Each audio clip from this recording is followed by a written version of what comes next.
The night was darker than usual, heavy clouds covering even the faintest glow of the moon. Inside the glass-walled mansion at the heart of Snow Paolo's wealthiest district, silence was expected, but silence was nowhere to be found. The twins cried. Again. Their wails echoed through the high-ceilinged corridors like a haunting melody that refused to end. For 3 consecutive weeks, sleep had been a stranger inside the Pereira household. Doctors had been called.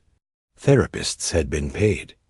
Nurses had tried everything from herbal baths to imported white noise machines, but nothing worked. And yet tonight was different, because in less than an hour, something would happen. Something no one in that mansion could have imagined. Something that would reveal a truth far deeper than restless children. Arthur Pereira was a man used to control. At 39, he was already a household name in Brazil's corporate scene. The press often called him the Steel CEO because of his sharp decisions, his cold negotiation skills, and the fortune he had built in less than 2 decades. His empire spanned from real estate towers to cutting-edge technology firms. People bowed when he entered the room. Investors feared his silence more than they feared bankruptcy. But tonight, all his money, all his power, and all his brilliance were useless, because there he was standing helpless by the cribs of his infant daughters, Sophia and Helena, unable to soothe their endless cries. He glanced at his wife, Isabella, who was sitting on the edge of the bed, her hands trembling, her face pale from exhaustion.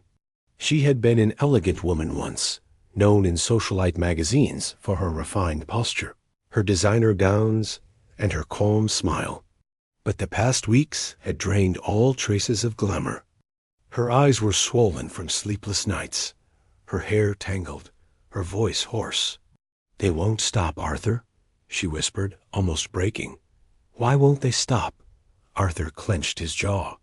He hated losing control, and tonight he had lost it completely. The doctors had reassured them repeatedly. "They're healthy, Mr. Pereira, perfectly healthy. There's no medical reason for this sleeplessness. It's just a phase." But a phase didn't last this long.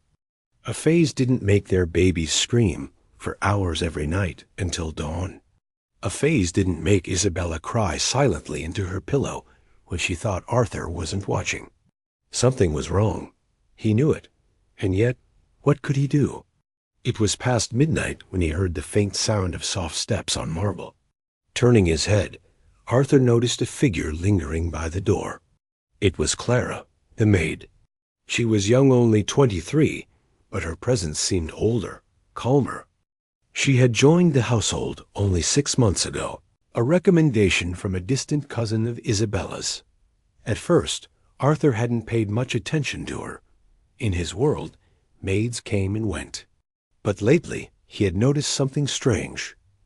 Clara often seemed to appear in the right place at the right time, almost as if she anticipated needs before they were spoken. Now she stood silently, her hands folded nervously, her eyes locked on the twins. "Do you need something, Clara?" Arthur's voice was sharper than intended. The young woman hesitated before answering. "Forgive me, sir. I couldn't ignore the crying. I know I shouldn't interfere, but—" She paused, biting her lip. "May I try something?" Arthur narrowed his eyes. Interference was the last thing he wanted. But before he could dismiss her, Isabella spoke, desperation in her tone. "Let her try, Arthur. Please. We've tried everything else." Arthur's pride screamed no. He was a man of solutions, not of improvisations from a maid. But the look in Isabella's eyes, the quiet despair, the last thread of hope, softened him. Against every instinct, he gave a short nod. Clara walked closer. The twins screamed louder, almost as if testing her. But she didn't flinch. She reached into the crib, her movements slow and deliberate, and whispered something neither Arthur nor Isabella could hear. Then she lifted Sophia into her arms, cradling her carefully. Arthur watched, arms crossed, his chest tight. He wanted to believe this was nonsense, and yet something shifted. The baby's cries softened, then stopped, completely. Isabella gasped. Clara hummed softly, a lullaby so old that Arthur couldn't even place its origin. Helena, still lying in the crib, turned her head toward the sound, her cries faltering, then fading. Within minutes, both babies were silent, their tiny chests rising and falling in perfect rhythm. The mansion, for the first time in weeks, was quiet. Arthur's breath caught in his throat. What had just happened? For the first time in his life, Arthur Pereira, the man who had built skyscrapers and crushed competitors, felt powerless before a maid, and yet grateful. He cleared his throat, his voice unusually hesitant. How did you do that?" Clara's eyes met his, steady but humble. "It's just a song, sir. My grandmother used to sing it when nothing else worked." Arthur didn't believe in just. Nothing in his world was just. Everything had a reason, a price, a consequence. And yet the evidence was right there in front of him. 2 peaceful, sleeping babies. Isabella pressed a hand to her mouth, tears streaming down her face, not of exhaustion this time, but of relief. "Thank you, Clara," she whispered, her voice breaking. "Thank you." Arthur said nothing, but in his silence, questions multiplied. Who exactly was Clara? Why had her lullaby worked when nothing else had? And why did her calmness feel so unsettling, almost as if she knew something they didn't? Arthur wasn't a man who trusted coincidences. And tonight, he silently promised himself he would find out everything about the maid who had just done the impossible. Because in his world, nothing was ever simple. Nothing. And so, what had begun as another sleepless night in the Pereira mansion had become the opening to a mystery one that would shake not only Arthur's family, but his empire, his legacy, and the very foundations of the life he thought he controlled. The following morning, sunlight pierced through the enormous glass windows of the Pereira mansion. The polished marble floors reflected the glow like mirrors, but the house itself felt oddly different. It was quieter, almost peaceful. Arthur Pereira sat alone in the dining hall, sipping his black coffee. The silence settled him. For 3 weeks, his mornings had been defined by exhaustion, by the sound of babies still crying when dawn arrived, by his wife's hollow eyes. But today, nothing. It should have been a relief. It should have felt like victory. Yet Arthur's instincts told him otherwise. Clara. The image of her holding Sophia last night replayed in his mind, as vivid as if it had just happened. Her calmness, the lullaby, the way the twins had responded instantly. It wasn't luck. Arthur didn't believe in luck. It was something else, and that unsettled him more than the endless crying ever had. He had built his empire by detecting patterns where others saw chaos, by uncovering truths others ignored. And his gut told him Clara was more than she seemed. He placed his cup down, his jaw tight. He needed answers. Isabella entered the hall. A few minutes later, her hair brushed, her steps lighter than they had been in weeks. Her face, though pale, carried the faintest trace of relief. "They slept," she said softly, almost as if she didn't believe her own words. "Arthur, they actually slept through the night." Arthur leaned back in his chair, studying her. "I noticed." She gave him a fragile smile. "It's because of Clara." He didn't reply. Isabella hesitated, then lowered her voice. "Maybe we should keep her closer to the babies. At least until this phase passes. She clearly has something that soothes them." Arthur's jaw tightened. He hated the idea of depending on anyone, let alone a maid. But arguing now would only worsen the situation. So he simply nodded, though his mind was already elsewhere, calculating, observing, preparing. Later that day, when the house was buzzing with routine, Arthur made a discreet phone call from his office overlooking the city. "Find everything you can about Clara Duarte," he instructed his private investigator, a man who had worked for him for over a decade. Background, family, past employment, everything. I want a full report.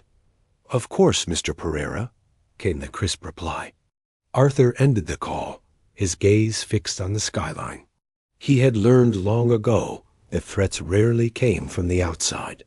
They came from within, from the people closest to you, the ones who blended into your daily life until it was too late. He wasn't going to be blindsided, not in business, not in his family. That evening, Arthur watched from the doorway as Clara once again entered the nursery. The twins began fussing the moment the lights dimmed, but Clara approached without fear. She hummed the same melody, rocking them gently. Within minutes, they were asleep again, their tiny fists unclenched, their faces serene. Isabella stood beside Arthur, tears in her eyes. "Look at them," she whispered. "Do you realize what she's doing for us? For them?" Arthur's eyes never left Clara. "Yes," he muttered. "I realize it very well." Days passed, and the pattern repeated itself. Every night, Clara's lullaby worked. Every morning, Isabella seemed stronger, her energy slowly returning. The mansion, once consumed by exhaustion, began to breathe again. But Arthur's suspicion only deepened. The investigator's report arrived on the fourth day. Arthur read it carefully, line by line. Name, Clara Duarte. Age, 23. Background, grew up in a small rural town in the interior of Minas Gerais. Raised by her grandmother after her parents passed away in an accident. Completed only high school. No criminal record. Previous employment, domestic worker in 2 middle-class households. Everything seemed ordinary. Too ordinary. Arthur tapped the report with his finger, frowning. People didn't just appear with flawless backgrounds. Everyone had a weakness, a secret, a flaw. He knew that better than anyone. And yet Clara seemed like a blank slate. One evening, Arthur decided to test her. After dinner, when Isabella went upstairs, he called Clara into his office. The room was intimidating, by design floor-to-ceiling shelves of law and business books, a massive desk of dark oak, city lights glittering beyond the panoramic window. Clara entered hesitantly, folding her hands in front of her apron. "Yes, sir?" Arthur studied her carefully, his tone measured. "I read in your file that you were raised by your grandmother. She must have been a remarkable woman." Clara's eyes softened briefly. "She was. She taught me everything I know." Arthur leaned back in his chair, pretending casual interest. "Including that song?" She nodded. "Yes. She said it was old, passed down through our family. It always worked on restless children. I don't know why, it just does." Arthur's fingers drummed on the desk. "Interesting. And tell me, Clara, why didn't you mention this ability when you first came here?" Clara hesitated, her gaze lowering. "Because I didn't think it mattered. You hired me to clean, not to sing." Arthur raised an eyebrow. "Yet it matters very much now, doesn't it?" For the first time, Clara looked unsettled. "I never wanted to overstep, sir. I just couldn't ignore the baby's cries." Her words were humble, but Arthur wasn't convinced. His instincts whispered that she wasn't telling him everything. "Very well," he said finally, his tone clipped. "You may go." She bowed her head slightly and left the office, her steps quiet. Arthur remained in his chair, staring at the door long after it closed. She was hiding something. He was sure of it. The following night, something strange happened. Arthur was working late in his office when he heard the faint sound of Clara's lullaby drifting through the corridors. Curious, he set his pen down and followed the sound. But when he reached the nursery, he froze. The twins were already asleep.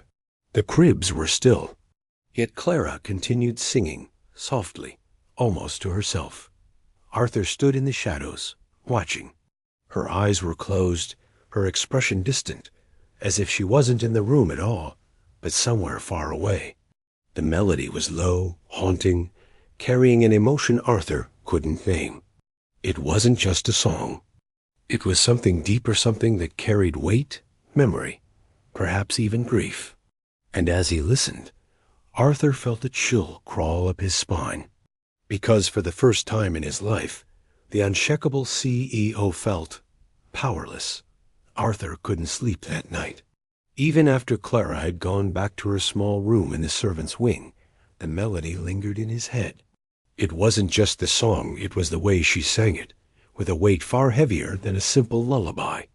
He lay awake beside Isabella, staring at the ceiling, while she slept peacefully for the first time in weeks.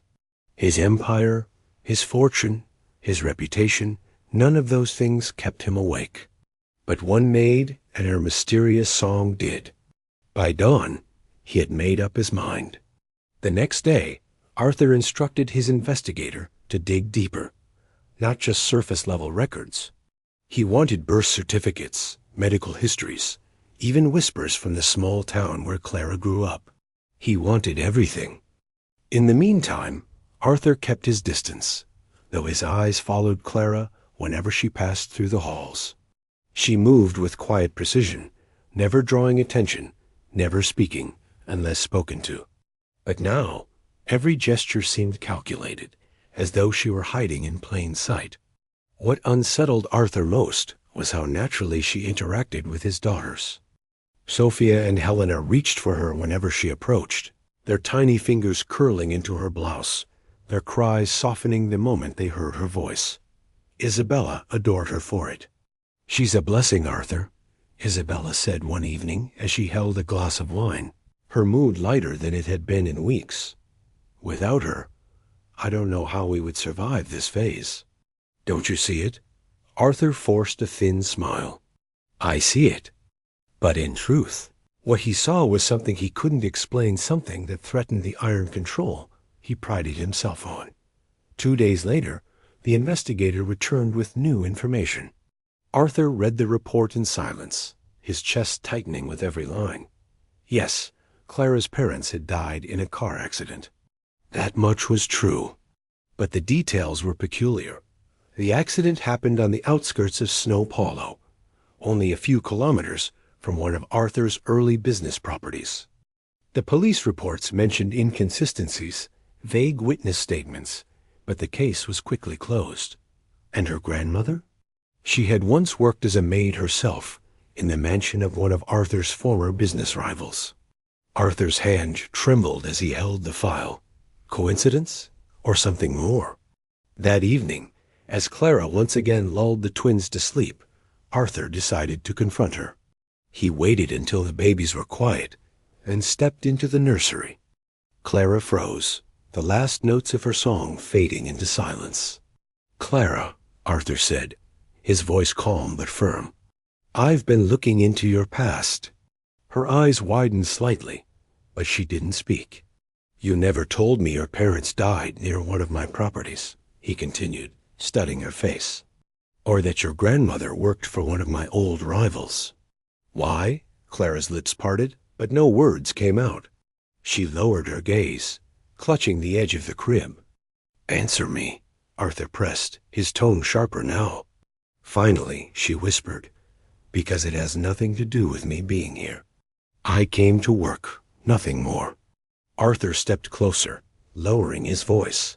"Nothing to do with it, or everything?" Clara looked up then, her eyes burning with something he couldn't quite place: fear, anger, or perhaps sorrow. "You think everything is about your world, Mr. Pereira," she said softly, but firmly. "Your empire, your rivals, your victories. But some of us are just trying to survive." Arthur studied her in silence, unsettled by the intensity in her gaze. She wasn't lying, at least not entirely. But she wasn't telling him the full truth either. Before he could push further, Isabella entered the room. "Arthur, what's going on?"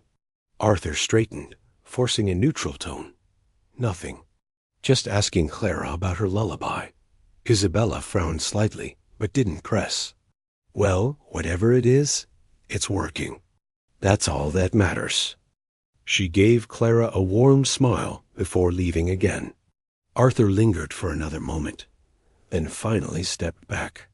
"We'll speak again," he told Clara quietly, before leaving her alone in the nursery. The following night, Arthur had a dream. He was a child again, standing in the dark corridors of his own childhood home.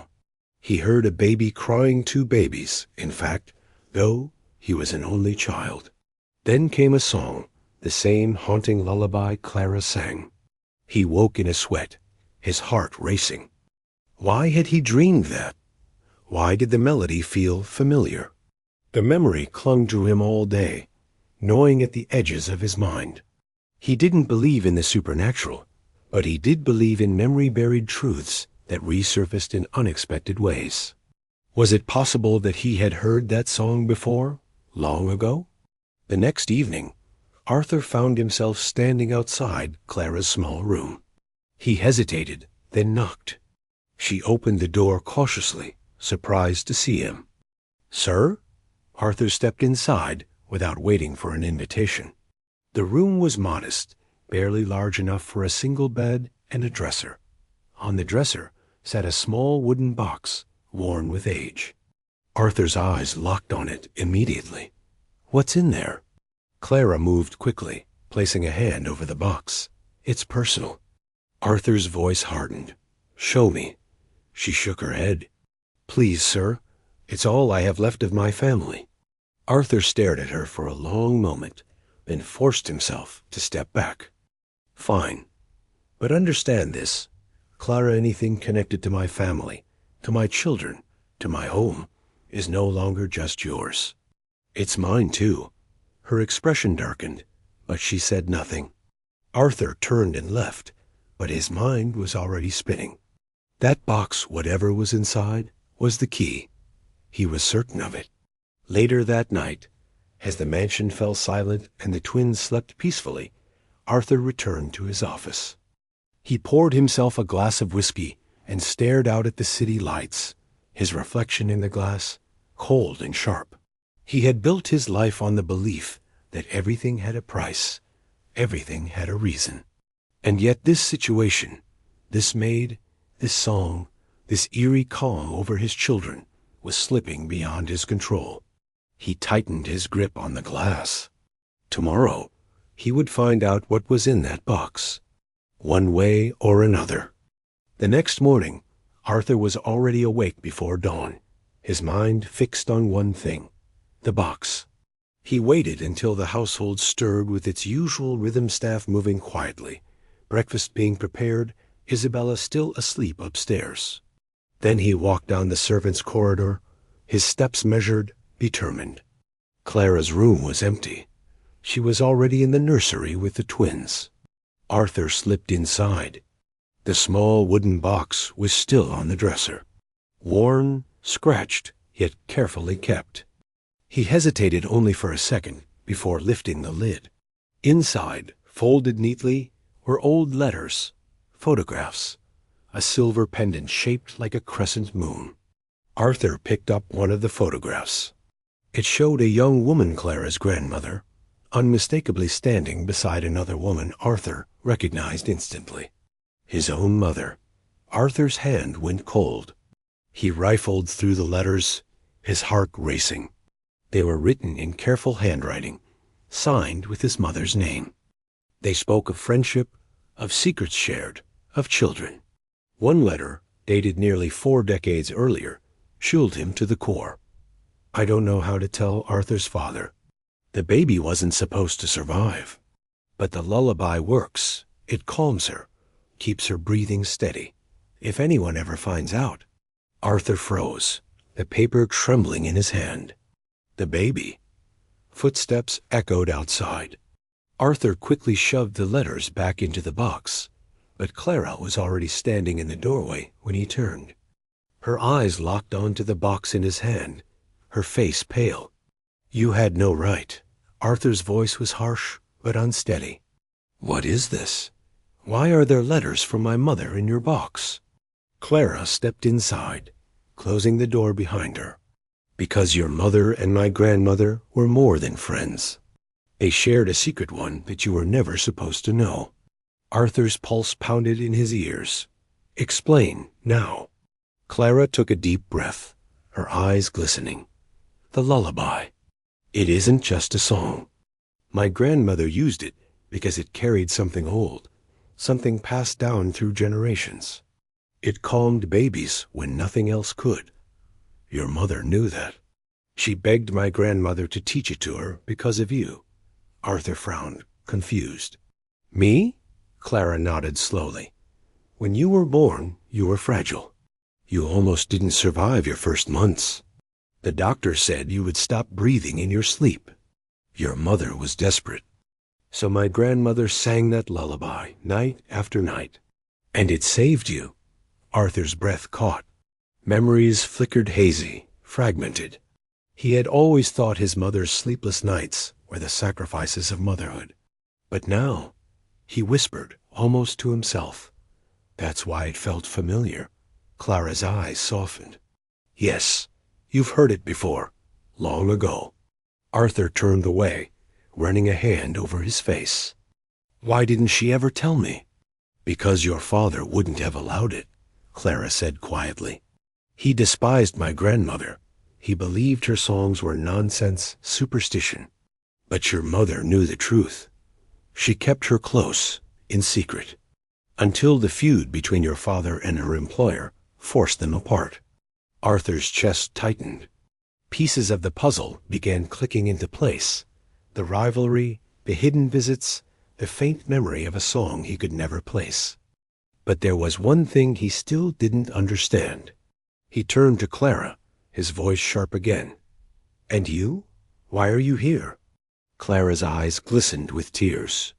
Because when my grandmother died, she made me promise to protect the next children born into your family. She said they would need the lullaby, just as you once did. Arthur's heart pounded. You expect me to believe this? That my daughters need your song to survive? Clara held his gaze. Look at them, Mr. Pereira. You've seen it yourself.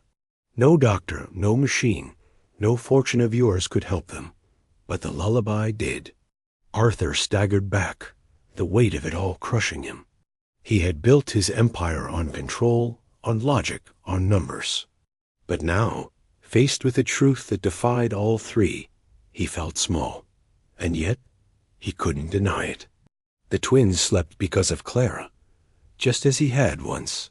That evening, Arthur sat in the nursery alone, watching Sophia and Helena sleep peacefully. He thought of his mother, of the letters, of the secret she had carried. And he thought of Clara, the maid who had become something more than a servant, something essential. Isabella entered quietly, placing a hand on his shoulder. You look troubled. Arthur didn't answer right away. Finally, he whispered, Did you know my mother had a song she used to sing to me? Isabella smiled faintly. I've heard the stories. Why? Arthur swallowed hard. Because it's the same song Clara sings to our daughters. Isabella froze, her eyes widening. Arthur continued, his voice heavy. It saved me once, and now it's saving them. Later that night, Arthur called Clara into his office once more. She stood before him, nervous but composed. I read the letters, he admitted. I know the truth now. Clara lowered her gaze. Then you also know why I couldn't say anything. I didn't want to lose this job. I didn't want to lose them. She glanced toward the nursery. Arthur studied her for a long moment. Then, to her surprise, his voice softened. You won't lose it. From now on, you're not just a maid in this house. You're their guardian. Clara blinked, stunned. Sir? Arthur leaned back in his chair, his expression weary but sincere. I don't understand everything about this lullaby, and maybe I never will. But I know one thing. My daughters need you, which means I need you too. Tears welled in Clara's eyes, but she quickly bowed her head. Thank you, sir. From that night forward, the Pereira mansion changed. Clara's presence was no longer confined to the shadows of the servants' wing. She became part of the household, always near the twins, always ready with her lullaby when the night grew restless. Isabella adored her even more. Arthur respected her, though he never said it out loud. And deep inside, he carried a new understanding, a humbling truth that wealth, power, and empire could not buy peace for his daughters. Only a song could, the lullaby, the same one that had saved him once, long ago. But Arthur never forgot the weight of the letters, the mystery of his mother's silence, the hidden threads that tied his family to Clara's. He kept the box locked in his office, a reminder that not every truth could be controlled, not every battle won with money or strategy. Some truths, he realized, were sung quietly in the dark, passed down from voice to voice, heart to heart. And sometimes survival depended not on power, but on a lullaby